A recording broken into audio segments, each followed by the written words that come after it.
Le petit monsieur pressait le pas lorsqu'il longeait la rue pour se rendre au travail. Son pied gauche, pauvre pied, il restait toujours à la traîne. Il avait du mal à suivre le rythme, et ainsi il se faisait remarquer. Il faut dire que ce pied, il était bien trop lourd pour sa jambe menue. Je ne voyais que lui, bien trop gros, bien trop rond, enveloppé dans une toile qui faisait de lui un mystérieux paquet disgracieux. Comment pouvait-il bien être ce pied? Serait-ce un pied de cheval?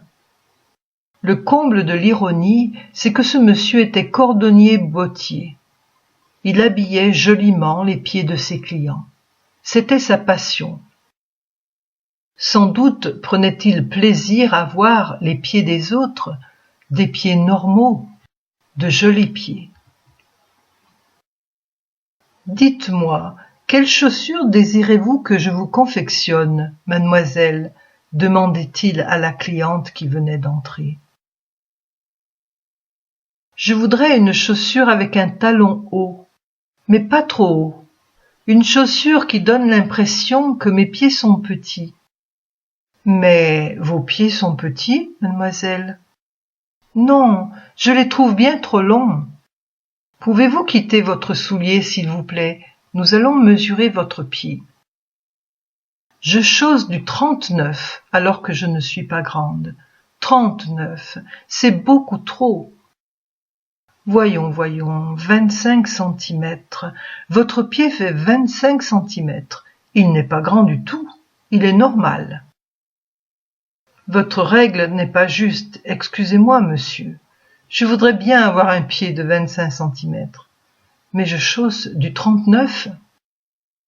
La longueur du pied ne correspond pas à la pointure de la chaussure. Pour un pied de 25 centimètres, effectivement, il faut une chaussure de taille 39. Ah, vous voyez, c'est ce que je disais. Si je comprends bien, vous chaussez du 39, mais vous voulez une chaussure plus petite que votre pied. Comment votre pied va entrer dans la chaussure si elle est si petite? Elle ne doit pas être plus petite que mon pied. Elle doit paraître plus petite. Je ne suis pas magicien, vous savez. Voyons, la largeur du pied. Votre pied est menu. Je devrais pouvoir vous satisfaire. J'ai besoin de quelques informations complémentaires pour créer votre nouvelle chaussure. Vous comprenez bien qu'une chaussure de sport n'est pas une chaussure de bal. La chaussure de sport est large car le pied doit être à l'aise. Pour la chaussure de bal, si vous ne la portez que le temps de quelques danses, je peux vous l'ajuster de telle sorte que votre pied ne paraisse pas plus grand qu'il ne l'est en réalité. Cela ne veut pas dire que vos pieds se blesseront, non. Je peux jouer sur la matière et sur la forme du bout de la chaussure. Oh, je serais si contente. Oui, c'est pour un bal, enfin, c'est pour mon mariage.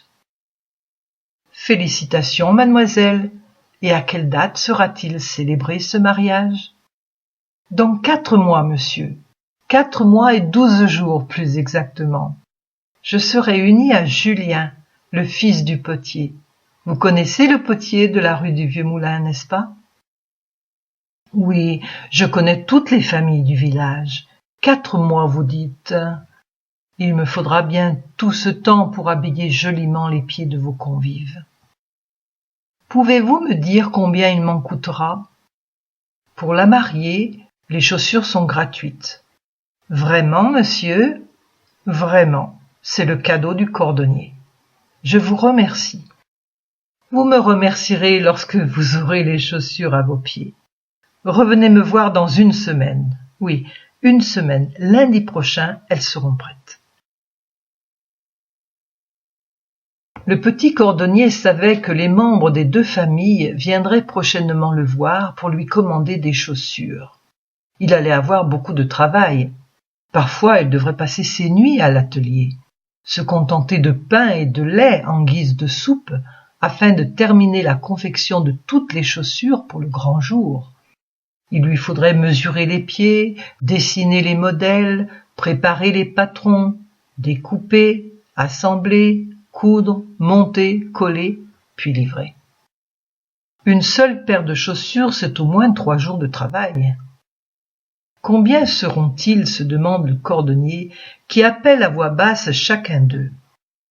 Les parents du marié et les parents de la mariée.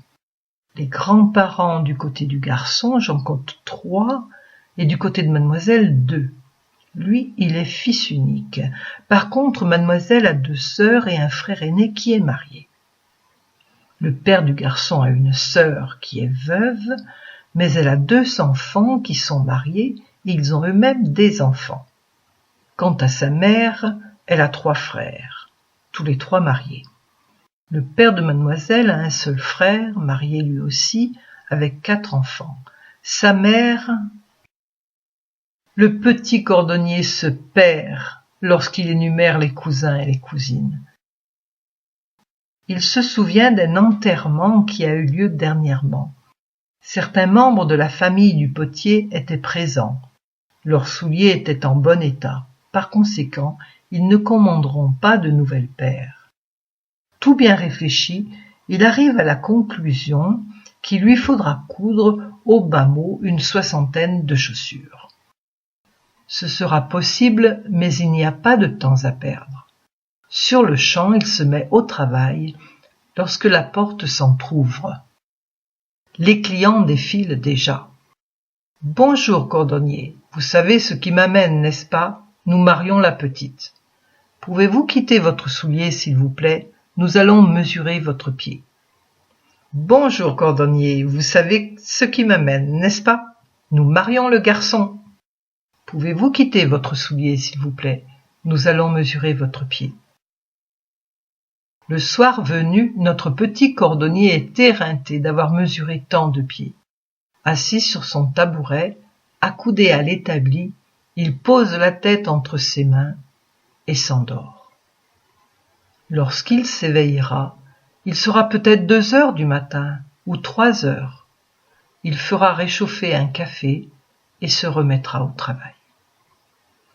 Le samedi soir, lorsque le cinéma tire ses rideaux, lorsque les gens vont se coucher, au loin ils peuvent voir la chandelle vaciller derrière les carreaux embués de l'unique fenêtre de l'atelier du cordonnier. Son film à lui, ce sont les jolis pieds de ses clients qui défilent dans sa tête. Car tous les pieds il les trouve jolis, excepté les siens qui sont laids. Les pieds des autres, il les habille, tandis que les siens, il les cache. Les autres, leurs pieds les portent, lui, surtout son pied gauche, il le traîne. Les chaussures qu'il crée, il les voit danser, mais lui, il ne sera pas du bal. Il a terminé les chaussures de la mariée. Il caresse le dessus du cuir en vachette, tourne la chaussure, passe la main sur la semelle. C'est parfait. Il sourit satisfait. Lundi matin, à la première heure, la future mariée s'empresse de pousser la porte de l'atelier. « Bonjour, monsieur.